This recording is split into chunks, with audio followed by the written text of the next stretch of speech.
Et voilà Marie. Waouh, magnifique. Impressionnant, hein? J'adore. J'ai l'impression que ma pièce a doublé de volume. Mais oui, tout à fait. J'allais dire, elle paraît beaucoup plus grande. Lumineuse aussi, de par évidemment ces espaces de rangement qui sont blancs. Oui. Et puis tous les challenges ont été respectés. Les 2 bureaux adultes, un bureau pour mon petit Victor, de la place pour mettre mes valises, aussi pour mettre mes affaires de sport. Génial.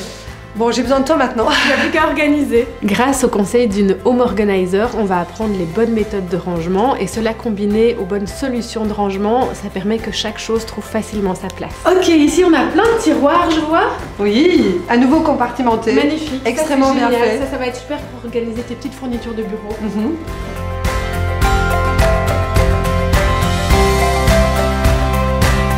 Bon mais c'est super, je vois que tu as vraiment plein d'espace, c'est très optimal, donc maintenant il n'y a plus qu'à tout organiser. Je vais te donner plein de trucs et astuces, t'es prête pour la suite? Oui, je compte sur toi Marie, on y va? On y va.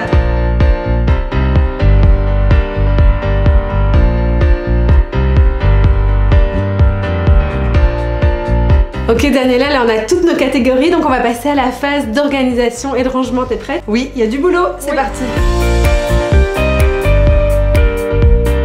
Tes papiers administratifs, on va les ranger à la verticale, je t'en avais déjà parlé. Il y a quelque chose sur lequel j'insiste beaucoup, c'est le fait de ranger ces papiers à la verticale. Une bonne solution, c'est par exemple les documents suspendus dans un tiroir qui permettent d'avoir une bonne vue d'ensemble de tous ces documents. Alors, par rapport à tes câbles, le multiprise va être placé en dessous de ton passe-câble dans le meuble. Du coup, l'idée ici, c'est d'étiqueter chaque prise. Comme ça, le jour où tu dois en débrancher une, tu sais quel appareil tu débranches.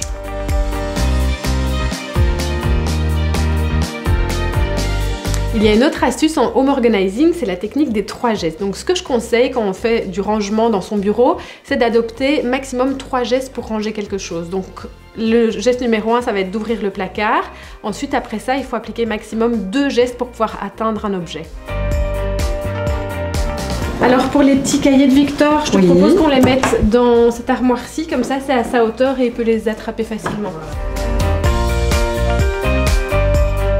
J'avais aussi envie de vous parler de la notion de clean desk. Donc c'est important en fait en fin de journée de bien ranger son bureau pour qu'il soit épuré, aéré, parce qu'en fait notre bureau c'est pas une zone de stockage, c'est une zone de travail et donc c'est important que ça reste dégagé. Alors par rapport à la position que tu vas adopter à ton bureau, je te conseille de suivre la règle suivante, donc c'est la règle des 90, 90, 90. Donc tes yeux doivent être à 90 degrés par rapport à ton écran. On est bien là, non? Tes coudes doivent être à 90 degrés sur ta chaise et alors tes genoux doivent aussi être à 90 degrés. Donc ça c'est vraiment la position qui te permettra de ne pas te faire mal au dos quand tu travailles.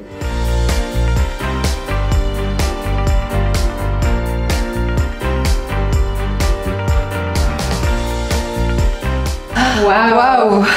Mais voilà le travail. Quel boulot! C'est magnifique. Hein. On dirait vraiment une autre pièce. Hein. Oui. Les bureaux aujourd'hui ont parfois d'autres fonctions que de bureaux. Par exemple ici dans le cas de Daniela avec Victor, il y a un petit espace de travail et de jeu pour lui et tout ça peut en fait évoluer dans le temps. Le sur-mesure peut être une réponse pour ses besoins autant pour aujourd'hui que pour demain.